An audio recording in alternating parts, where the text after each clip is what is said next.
They called her Pocahontas, a name that echoes through time, wrapped in legend and illusion.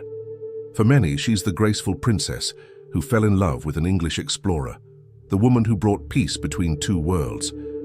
But behind the polished story told by Hollywood lies a far more complex truth, one of survival, power, and the collision of civilizations. The real Pocahontas was not a fairy tale. She was a daughter, a diplomat, and ultimately a symbol caught between her people and a foreign empire. Her story unfolds in the forests of Virginia, where the Powhatan Confederacy ruled long before the first English ship appeared on the horizon. What followed would change the course of two continents and turn a young woman's life into one of the most distorted narratives in American history. In this documentary, we'll peel away centuries of myth to uncover the truth, who Pocahontas really was, what she endured, and how her legacy was reshaped to fit a colonial dream. It's a journey through beauty and tragedy, through history and propaganda. If you love uncovering the real stories behind the legends, make sure to like this video, subscribe to the channel, and turn on notifications, because what you're about to hear is the untold story of Pocahontas, and it begins now. Before the English ever set foot on the shores of what they would call Virginia, the land was already alive with stories, song, and rhythm, a vast, breathing world ruled not by kings, but by balance.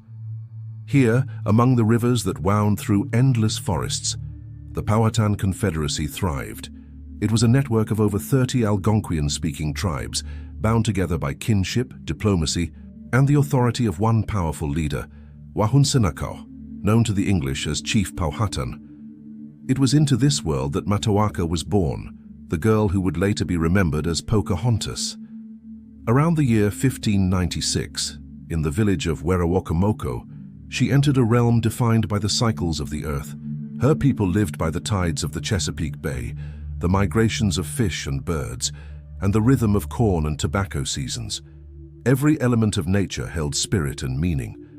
The Powhatan saw themselves as part of a living web, not its masters, a belief that would soon clash tragically with the worldview of those who arrived from across the sea. As the favored daughter of Wahunsenacawh, Pocahontas grew up surrounded by ceremony, stories, and instruction. Her childhood was one of both freedom and responsibility. She was not raised as royalty in the European sense, but as someone destined to play an important role in maintaining harmony among her people. Children learned early to respect the balance between humans and the natural world. They were taught to observe, to listen, to speak carefully, skills that would one day make Pocahontas a remarkable communicator between two civilizations. The Powhatan Confederacy was not a single tribe, but a political and cultural alliance stretching across rivers and forests. Each village had its own leader or werowance who pledged loyalty to Wahunsenacawh. Through tribute and marriage, trade and diplomacy, he maintained a delicate unity. The Powhatans traded corn, copper, and furs. They held festivals that honored the spirits of the hunt and the harvest. They told stories of creation and transformation that guided their place in the universe. Women played essential roles within this society. They cultivated the crops that sustained entire villages, shaped the rhythm of family life, and took part in spiritual practices. The balance between male and female power was not only respected, but seen as sacred. For Pocahontas, this meant growing up surrounded by strong female figures, mothers, aunts, and priestesses, who embodied both wisdom and resilience. It was in this world of reverence and reciprocity that her identity was first formed. Her name, Pocahontas, was not her birth name. It was a nickname, meaning something like playful one or mischievous girl. It reflected her personality, curious, lively, unafraid to speak her mind. To her people, she was Matoaka, flower between two streams, a name that carried deep symbolic meaning. But the name Pocahontas would be the one history remembered, twisted and reshaped, until it bore little resemblance to the child who once laughed among the trees of Werowocomoco. The Powhatan's world was a tapestry woven from knowledge of the land. The forests provided wood and medicine, rivers gave food and transportation, the stars and seasons guided their rituals. In this environment, Pocahontas learned to read signs in the wind and patterns in the water. She would have been trained to help with planting, gathering, and perhaps even ceremonial dances that honored the spirits. Each gesture and each word carried weight, an understanding that would later define her every decision when facing the English strangers who came claiming ownership of her homeland. Wahunsenacawh, her father, was both feared and respected. He ruled not through brute force, but through strategy, gifts, and alliances. Yet he was also a man who knew the cost of power. When Pocahontas was a child, she likely saw emissaries come and go, bearing offerings of shells, copper, and corn. She would have overheard discussions about neighboring tribes, territorial disputes, and omens interpreted by priests. For her, leadership was not abstract. It was lived, visible, and part of her daily environment. Life among the Powhatans was not a frozen portrait of noble savagery, as later colonists would claim, but a sophisticated, dynamic culture. There were laws, spiritual codes, and complex trade systems. Art and ritual infused every part of existence. Songs told history, masks invoked spirits, and the natural world was both home and teacher. The Powhatan people were not waiting to be discovered. They had already built a thriving civilization long before the sails of England appeared on the horizon. In the evenings under the glow of the fire, Pocahontas would have listened to the elders recount stories of the great hare, of the world's creation, and of the delicate line between life and death. Those tales taught her that survival came through wisdom and balance. It was a truth that would guide her in ways she could never have imagined. For now, though, the forests were still quiet. The rivers still belonged to her people. The smoke from village fires rose into a sky unbroken by foreign flags. The Powhatan world still breathed in harmony with itself, unaware that across the ocean, ships were being built, and men were making plans that would soon bring that balance to its breaking point. The year was 1607. Along the muddy banks of the James River, 3 English ships dropped anchor and unloaded their weary passengers, men in armor, driven by ambition, greed, and desperation. They named their settlement Jamestown, after King James I, and proclaimed it the first permanent English colony in the New World. But to the Powhatans, who had lived on this land for centuries, these newcomers were not pioneers. They were strangers trespassing on sacred ground. From the very beginning, the two worlds viewed each other through fear and fascination. The English saw the Powhatans as savages, skilled in survival but in need of civilization and God. The Powhatans saw the English as pale, clumsy, and oddly helpless, men who arrived with guns and armor, but no knowledge of how to feed themselves.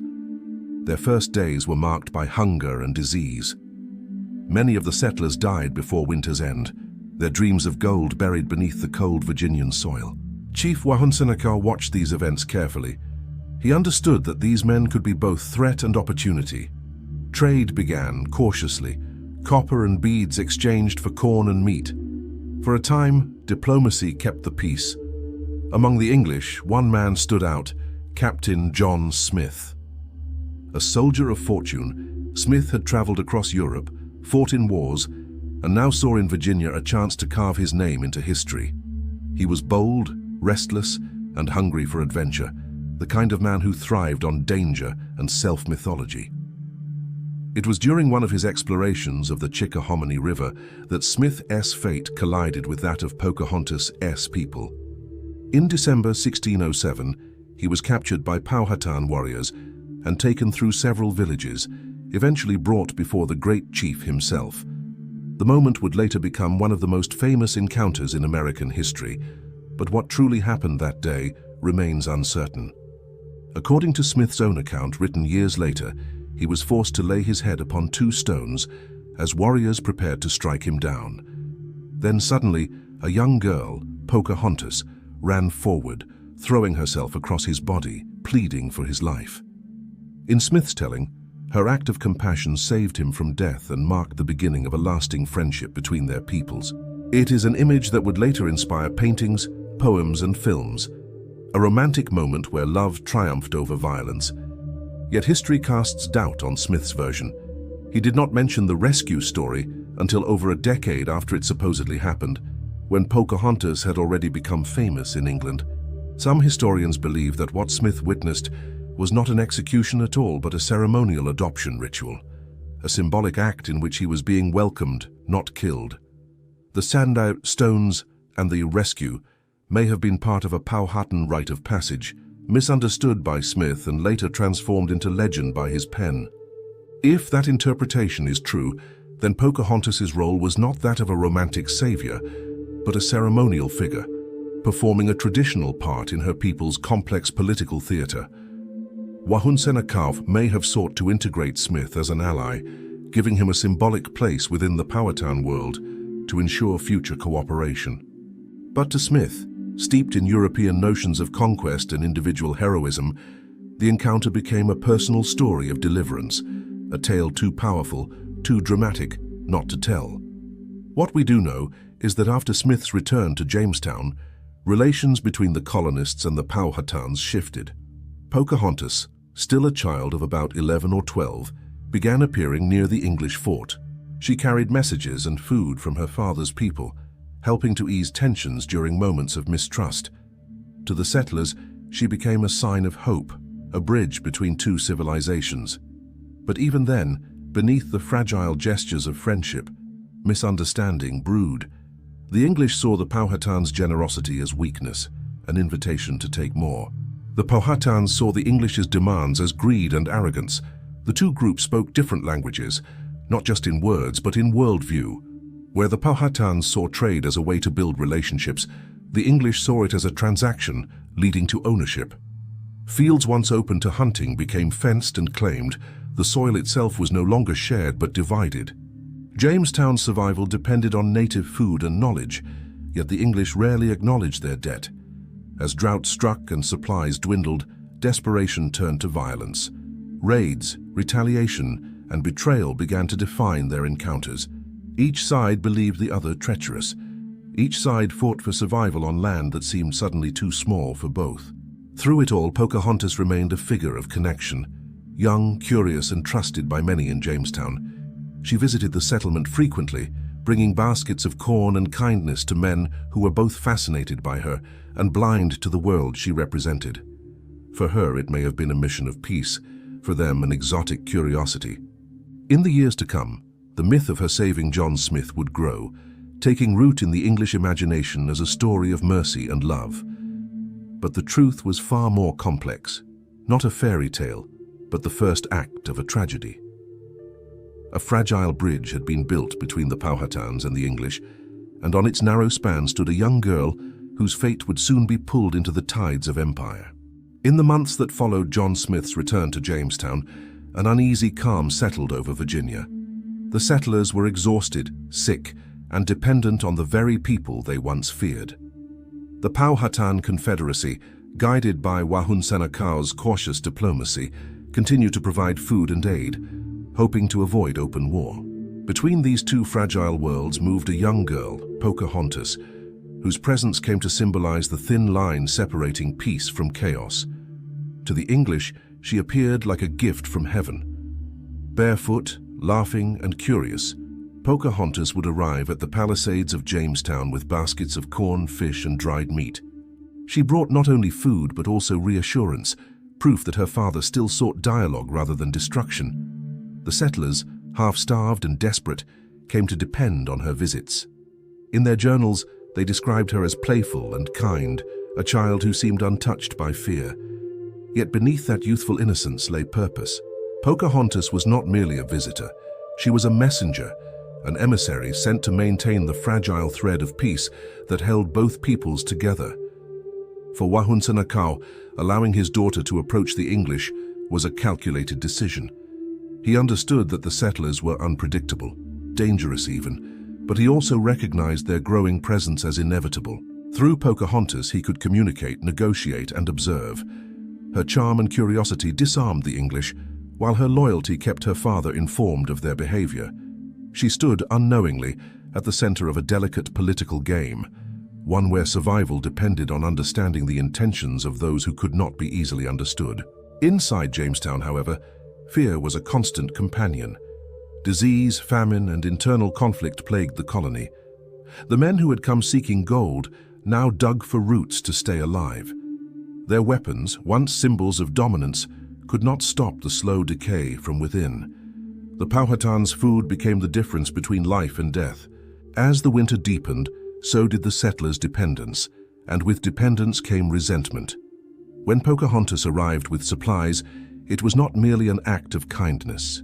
It was diplomacy, rooted in her people's belief that harmony was essential for survival.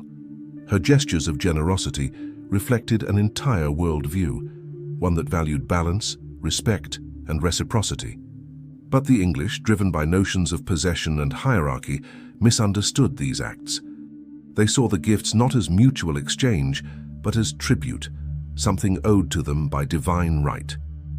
Every misunderstanding widened the gulf between the two worlds. Still, for a brief time, peace endured. Pocahontas became a familiar sight in Jamestown, laughing with children, learning English words, mimicking their strange customs. Some accounts even describe her performing dances for the settlers, her movements both enchanting and alien to their eyes. To them, she was a symbol of the noble savage, a living example of the wilderness they sought to tame. But behind the wonder lay ignorance. The English did not see the complexity of the culture she came from, nor the strength of the society that had raised her. John Smith, in particular, admired her courage. Their friendship, though often romanticized in later retellings, was most likely rooted in mutual curiosity and political necessity. Smith understood her role as a bridge between the two powers, and Pocahontas, still young, may have felt genuine trust in him. Yet even this bond could not prevent the growing strain between their peoples. As more ships arrived from England, bringing soldiers, settlers, and ambition, the fragile balance began to crack.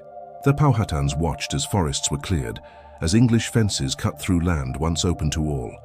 Sacred hunting grounds became private fields. The newcomers' hunger for control seemed insatiable. Wahunsenacawh's patience wore thin, and so did his people's. Raids began to replace trade. Mistrust replaced negotiation. Pocahontas, who had once been welcomed in Jamestown, found her visits more dangerous with each passing season. By 1609, the situation had deteriorated into open hostility. The period that came to be known as the Starving Time descended upon the colonists. Cut off from native food supplies and besieged by war, hundreds of settlers perished. Some turned to desperate acts. Accounts even speak of cannibalism. To the Powhatans, this suffering was both a warning and a necessity. The balance had been broken, and the land was reclaiming its due. Somewhere in the midst of this turmoil, Pocahontas vanished from English records for several years. She returned to her father's world, growing into adulthood as the fragile peace she once embodied crumbled. To the English, she became almost mythical, the Indian princess who had once saved them, now lost to the wild. To her people, she was simply Matoaka again, a woman of the Powhatan nation living in a time of rising conflict. Yet the memory of her visits lingered in the minds of the settlers. Her laughter by the fort, her small hands offering food, her curious gaze at their strange ways, all became part of the colony's collective memory. They would later retell those moments as proof that peace had once been possible, if only it hadn't slipped away. The world Pocahontas had known as a child was gone. The English were no longer a handful of strangers clinging to survival. They were a growing power with ships, weapons, and unshakable belief in their destiny. The Powhatans, once secure in their dominion, now faced an enemy that would not retreat. Between these two forces, the bridge Pocahontas had tried to build began to crumble, and soon her life would be caught in the ruins of that collapse. By the second decade of the 17th century, the fragile peace that had once bound the English and the Powhatans was long shattered. Pocahontas was no longer the playful child who had carried gifts to Jamestown. She had grown into a young woman, a daughter of status within her people, living amid the lingering echoes of a broken world. The English colony had expanded, swallowing more land, consuming forests, and driving away game. Every new arrival from across the ocean brought more settlers, more hunger for territory, and more violence. For Wahunsenacawh, diplomacy had failed. The English had proven relentless, speaking of peace while building fortifications, trading with smiles while taking hostages of their own. In the eyes of the Powhatans, these foreigners could not be trusted, and so the alliance that Pocahontas had once embodied gave way to open hostility. Skirmishes and raids scarred the land. Fear hung heavy over the rivers and woods that had once been her playground. Sometime around 1610, news reached Pocahontas that John Smith was dead. The story, spread by the English themselves, was false, but she had no reason to doubt it. The man she had once known as a friend and intermediary was gone. Whatever small thread of connection had once existed between the two peoples seemed broken beyond repair. For the next few years, Pocahontas lived away from Jamestown, possibly married to a Powhatan warrior named Kokoum. Her life returned for a brief moment to that of her people, tending crops, participating in ceremonies, raising her voice in song during rituals that honored the earth. But the English expansion continued to creep closer, pressing ever deeper into Powhatan lands. It was only a matter of time before her name would once again become entangled in the colonial struggle. In 1613, that moment arrived. Captain Samuel Argall, an ambitious and cunning Englishman, saw an opportunity to gain leverage over Wahunsenacawh. He learned that Pocahontas was staying among the Patawomek people, allies of the Powhatans, but weary of conflict. Argall persuaded them through deceit and threats to help capture her. They invited her aboard his ship under the pretense of trade, and once on deck, the sails were raised. Pocahontas was taken downriver as a prisoner. Her kidnapping was more than a personal tragedy. It was a calculated political act. Argall sent word to Chief Powhatan, demanding the return of English captives and stolen weapons in exchange for his daughter's freedom. The chief hesitated. For him, Pocahontas's capture was an act of war disguised as diplomacy. He sent partial ransom, but refused to yield entirely, perhaps fearing that her release would change nothing. And so, the young woman remained in English hands, a hostage caught between two worlds. During her captivity, Pocahontas was taken to the English settlement of Henricus, near modern-day Richmond. There she was placed under the care of Reverend Alexander Whitaker, who saw in her not a prisoner, but a spiritual project. He called her the first fruits of the gospel in Virginia. Under his guidance, she was taught English, Christian prayers, and the customs of the settlers. Her captors described her as gentle and eager to learn, but it is impossible to know what she truly felt. Was it curiosity, submission, survival? Perhaps all at once. To the English, her transformation was a triumph of their mission, proof that the savages could be civilized through faith and order. To Pocahontas, it was an unraveling. Her language, her clothes, her name, all replaced piece by piece. She was baptized and given the name Rebecca, a symbol of her new identity in the eyes of her captors. Her conversion was celebrated as a divine victory, but beneath the ceremony lay the quiet reality of coercion. She had lost her freedom, her homeland, and much of the life she had once known. The English chroniclers described her as content, even joyful, in her new faith. Yet they could not see what was happening beneath the surface, the slow and painful assimilation of a woman used as a political instrument. Her captivity became a tool for propaganda, a story the colonists would tell to justify their mission. That their presence in the New World was not conquest but salvation. Pocahontas, once a symbol of peace, was now a symbol of submission. But even within these confines, she adapted. Her intelligence and grace impressed those around her. She learned the settlers' ways not merely as a student, but as a survivor. She understood that resistance would mean nothing in chains, and that her only weapon left was understanding, a quiet internal power that could not be taken by force. Back among the Powhatans, her father's grief turned to rage. He sent word demanding her return, but the English stalled, insisting that she had embraced their faith and chosen to remain. Letters and gifts were exchanged, but trust had long since eroded. The girl who had once stood as a bridge between two nations was now a bargaining chip, her identity reshaped to serve a colonial narrative. Her story would soon take another turn, one that would make her not just a hostage but a wife, and later a symbol carried across the ocean itself. Yet even as the English praised her transformation, they could never grasp the quiet tragedy behind it. A woman learning to survive by becoming the very image her captors needed her to be. In the quiet settlement of Henricus, where the James River curved through fields newly claimed by the English, Pocahontas's captivity took an unexpected turn. Among the colonists who visited the outpost was a man named John Rolfe, a widower, devout in his Christian faith and restless in his ambitions. He was not a soldier like John Smith, nor a man of violence, but a farmer and merchant, seeking to carve a new kind of wealth from the soil. It was tobacco, not gold, that had become the new obsession of the English in Virginia, and Rolfe believed he could turn the bitter plant into profit. Yet it was not only crops that would change his life. Somewhere within the daily monotony of the settlement, he met Pocahontas, now called Rebecca. To the English, she was no longer a captive, but a convert, baptized and spoken of as a daughter of God.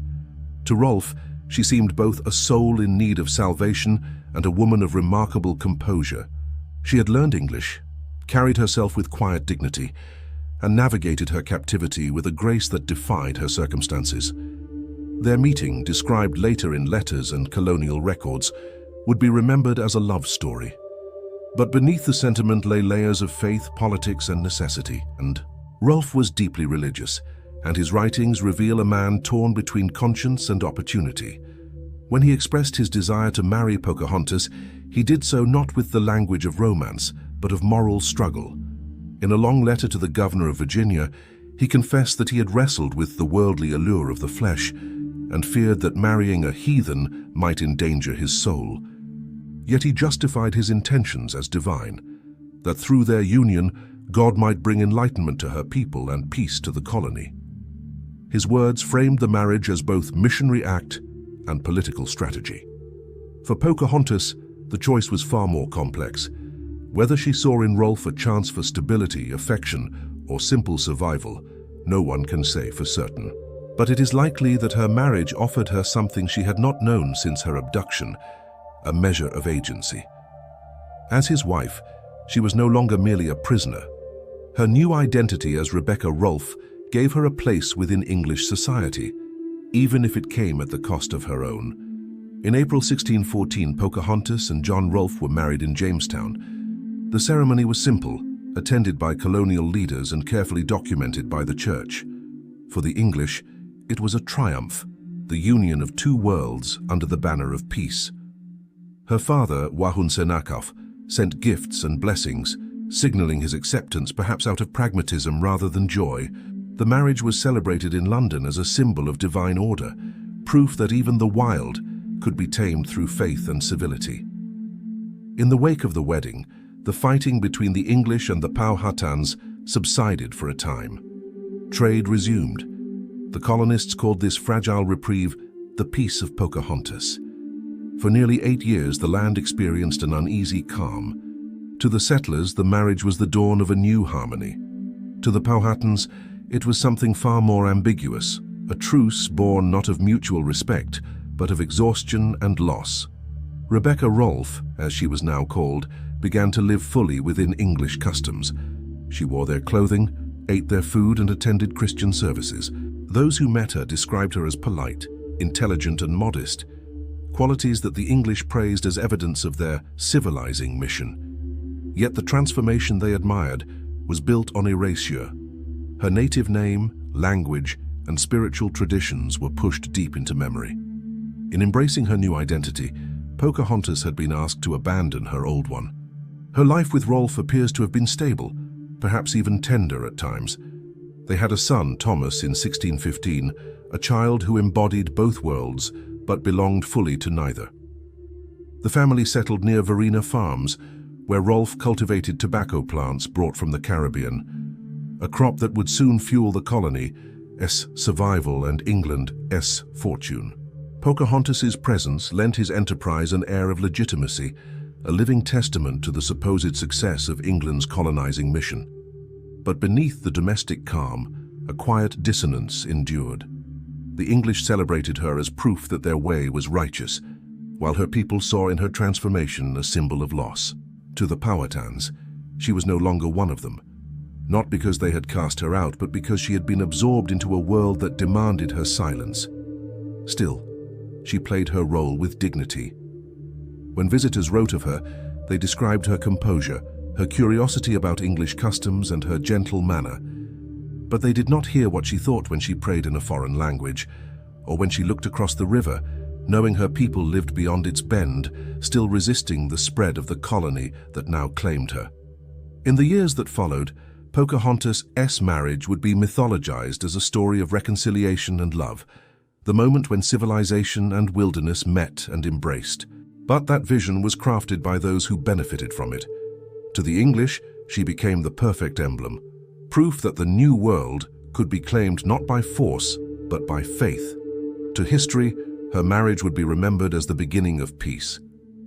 But to her, the woman who once walked freely through the forests of Werowocomoco, it may have felt like the end of something far greater. The peace she represented was fragile, born of necessity and illusion. For behind the smiles and blessings, the colony continued to grow, its appetite for land unending. The Powhatans, still reeling from years of conflict, watched from the shadows, and Pocahontas, now Rebecca Rolfe, stood between them, not as the bridge she once was, but as a reminder of what that bridge had cost. In the spring of 1616, the winds carried Pocahontas farther from her homeland than she could ever have imagined. The Virginia Company, desperate to prove the success of its costly and perilous venture, saw in her the perfect emblem. The story of a heathen princess who had embraced English ways was powerful propaganda, a living promise to investors, and monarch alike that the New World could indeed be conquered through faith and civility. And so, Lady Rebecca Rolfe, as they now called her, boarded the ship Treasurer alongside her husband John Rolfe, their young son Thomas, and a small entourage from Virginia. The voyage across the Atlantic took weeks, a restless stretch of gray skies and rolling seas. Pocahontas, who had once navigated the calm rivers of Senacomica, now faced a vast and merciless ocean. She must have stared out at the horizon, the salty wind biting her skin, wondering if she would ever see her father's land again.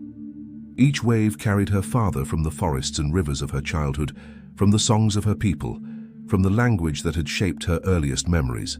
When at last they reached England, the world that greeted her was unlike anything she had ever seen. London was a city of noise and smoke, of narrow streets and towering spires. The air was thick with the smell of coal, horses, and rain. Crowds filled every corner, beggars, merchants, nobles, each dressed in strange layers of wool and lace. For Pocahontas, it must have felt like stepping into another planet, one that pulsed with both wonder and unease. The Virginia Company wasted no time turning her arrival into spectacle. They dressed her in fine gowns, her hair tamed and covered in lace, and introduced her at gatherings as Lady Rebecca of Virginia. Artists painted her portrait, a young woman with solemn eyes and refined posture, her traditional identity hidden beneath the trappings of English nobility. To the elite, she was living proof of the colony's divine purpose. To the company, she was a marketing tool, a breathing advertisement for their success. Yet behind the politeness and pomp, the truth was far more complicated. Pocahontas, though educated in English customs, remained an outsider, both admired and pitied, praised and scrutinized. People stared as she walked through the streets of London, some marveling at her composure, others whispering as though she were an exotic curiosity rather than a guest. Servants and courtiers alike referred to her as the Indian lady, their fascination laced with condescension. John Rolfe accompanied her to courtly gatherings where they mingled with investors, nobles, and members of the clergy. The highlight of her stay came when she was presented before King James I and Queen Anne. The court, filled with silks, jewels, and powdered faces, regarded her with fascination. She stood before the monarch who claimed dominion over the land of her ancestors, a moment heavy with symbolism, though few present understood its weight. The meeting was brief and formal. To the king, she was a curiosity, a success story brought to life. To Pocahontas, it may have been bewildering, a ceremony performed in a language of gestures and titles that felt utterly foreign. Yet she held her composure, as she always had, her dignity a quiet act of resistance amid the spectacle. Among those who sought her out was John Smith, the man she had believed dead. Their reunion was awkward and layered with tension. Smith recorded that she greeted him coldly, reminding him of the past and accusing him of betrayal. She had once called him a friend, even a brother, but now she saw in him another face of the empire that had taken everything from her. Still, she met him with grace, perhaps out of courtesy. perhaps out of necessity. Their exchange marked the closing of a circle, the final meeting between two people whose lives had become myth. As weeks turned into months, Pocahontas's health began to falter. The damp English winter weighed heavily on her, and the endless social obligations left her drained.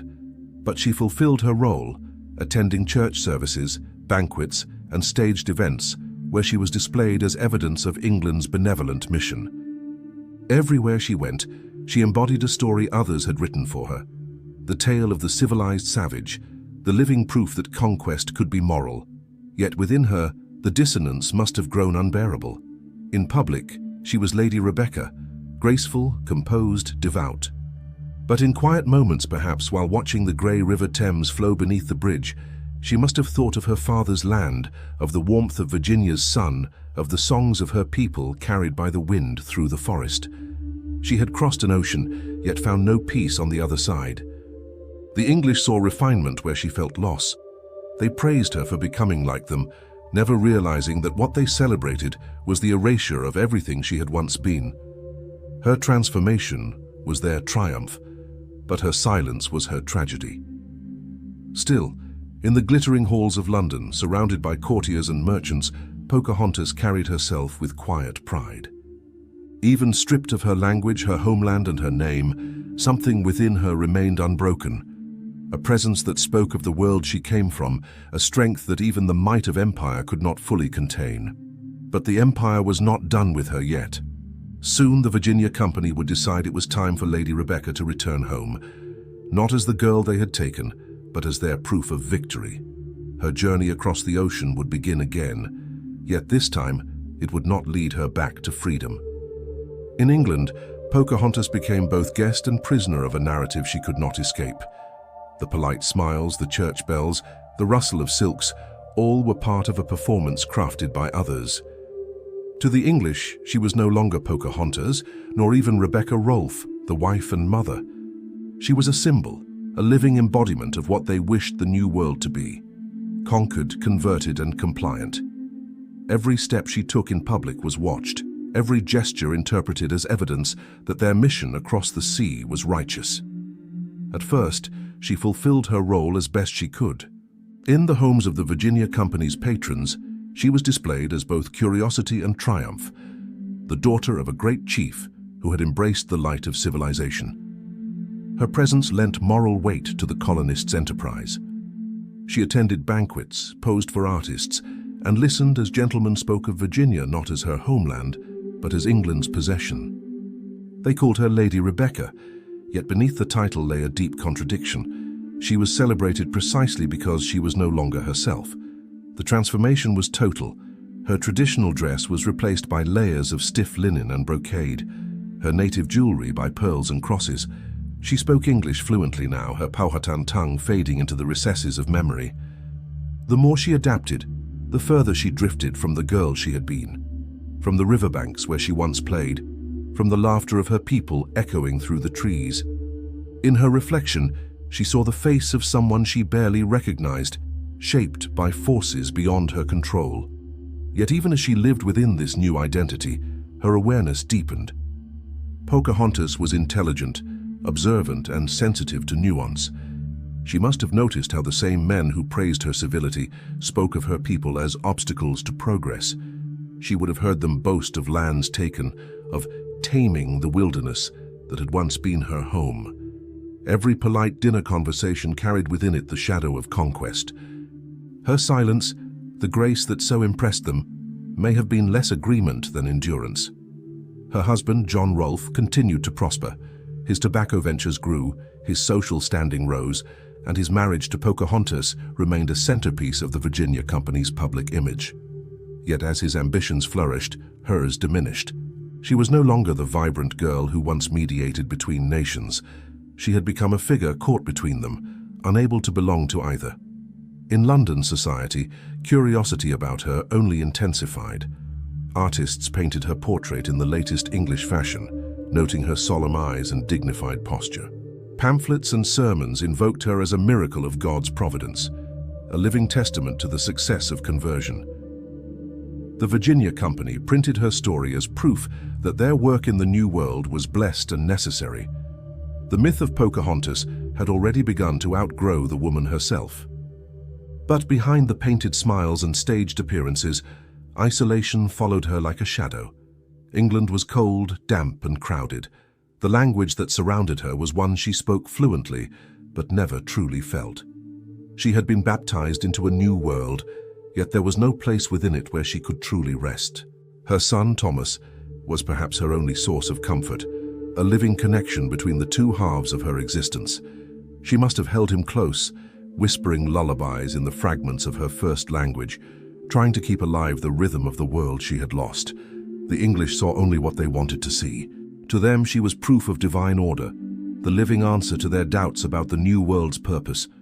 They spoke of her gentleness, her humility, her grace, but they could not imagine the ache that came with remembering forests instead of cities, rivers instead of cobblestones, a people who measured wealth not in gold or tobacco, but in the strength of kinship. In the eyes of London society, she was success incarnate. In her own, she was a ghost wandering through another people's dream. As the months passed, her health declined.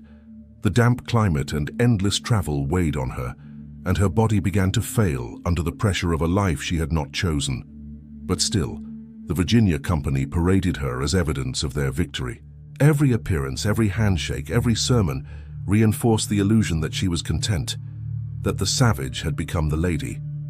Perhaps the most tragic realization came not from illness, but from clarity, that even if she returned to Virginia, she could never return home. Her people would see in her an Englishwoman. The English would always see in her a novelty. She belonged to neither world now, and that realization must have hollowed her in ways no illness could. By the winter of 1616, the company decided her usefulness as a symbol was complete. Plans were made for her return voyage to Virginia. She would sail not as a Powhatan woman reclaiming her place among her people, but as Lady Rebecca, the Christian wife of an Englishman. It was meant to be a triumphant homecoming, proof that England's dream of civilizing the New World had succeeded. Yet for Pocahontas, the triumph was hollow. She had lived to see herself turned into an idea, a myth crafted by men who never cared to know the truth of her heart. The girl who had once danced freely beneath the Virginian sky had become a legend before she was even gone. And within that legend, the real Pocahontas, Matoaka, the daughter of Wahunsenacawh, was quietly fading away. The winter of 1616 had settled heavily over England when Pocahontas began preparing for the journey home. The Virginia Company had arranged her return, eager to display their triumph before the Powhatan people, the civilized princess who would serve as living proof that English order could tame the wilderness of the New World. But beneath the polite speeches and the plans for celebration, Pocahontas was frail. The months in London had taken their toll. The damp air, the foreign food, the constant attention, they had all worn her down. Still, she looked to the voyage as a chance to go home, perhaps to feel the soil of Virginia beneath her feet once more, even if she no longer knew whether she belonged there.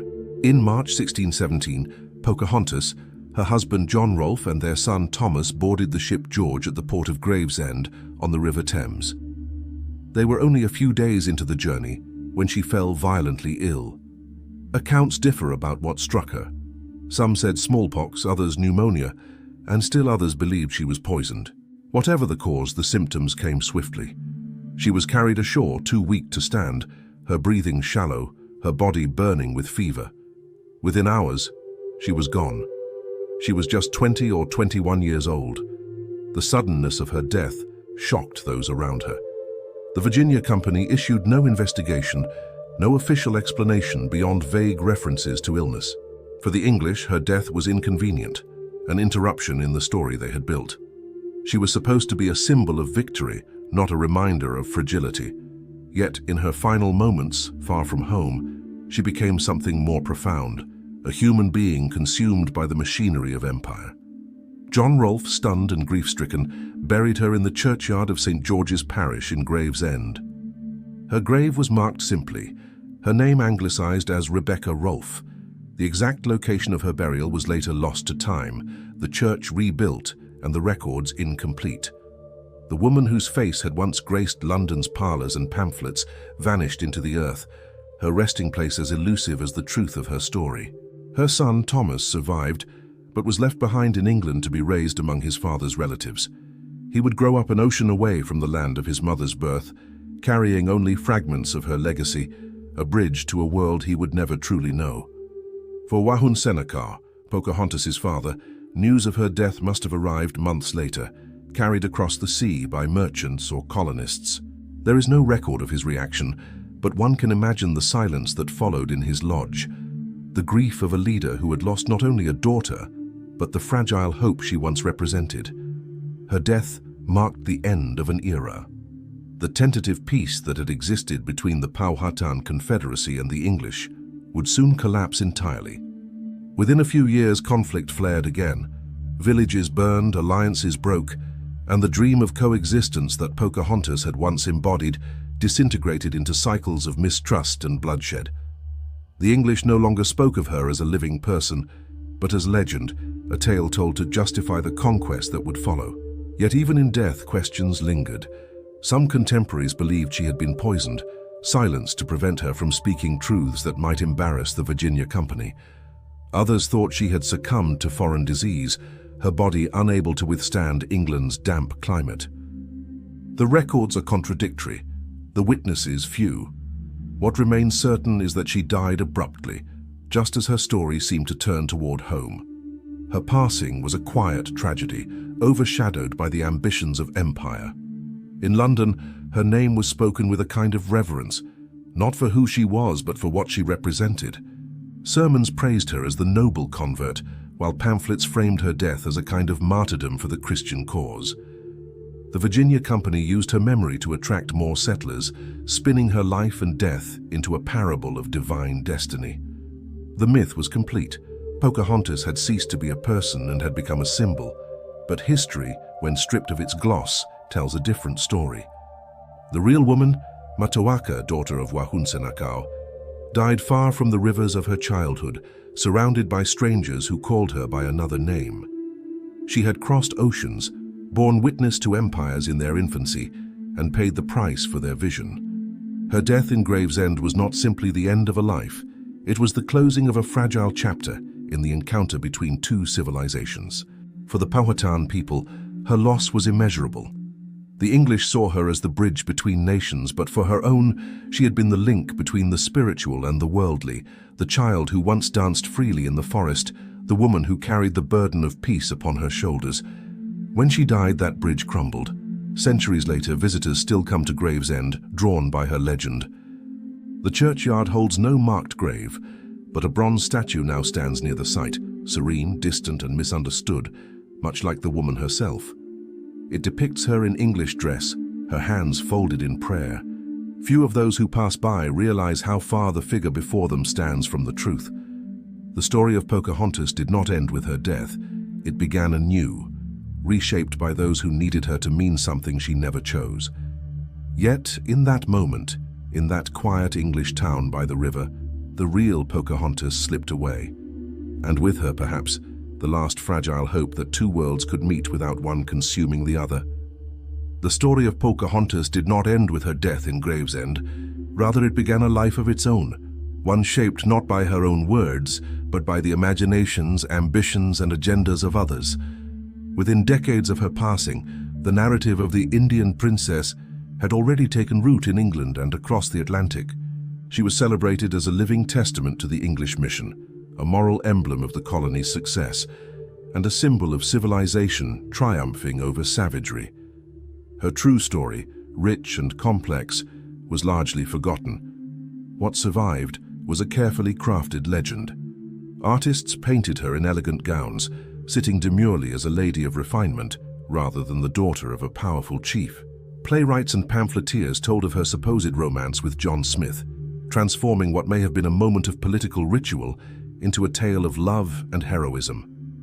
The story was reshaped again and again, each version serving a purpose: to justify colonization, to promote the English crown, or to entertain and inspire. In each retelling, Pocahontas became less a person and more an idea, a bridge, a moral lesson, a figure to be admired from afar. In the colonies, her image was invoked as a kind of mythic precedent. Leaders cited her as evidence that native peoples could be tamed or converted, a way to rationalize the displacement and subjugation of entire communities. Her marriage to John Rolfe was celebrated as proof that cooperation was possible, but it was a selective memory that ignored coercion, loss of identity, and the broader violence inflicted on her people. In this way, the legend of Pocahontas became entangled with colonial propaganda.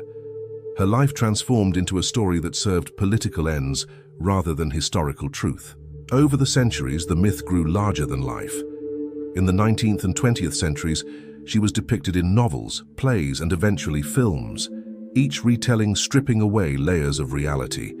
She became the idealized princess, a romantic figure in flowing dresses who bridged worlds effortlessly, embodying innocence, courage, and charm. The complexity of her captivity, forced conversion, and struggle with identity was replaced with simplicity and sentiment. Her real achievements, navigating diplomacy, surviving cultural upheaval, and maintaining dignity under impossible circumstances, were overshadowed by an image designed for entertainment and comfort. Yet historical scholarship has sought to reclaim the truth.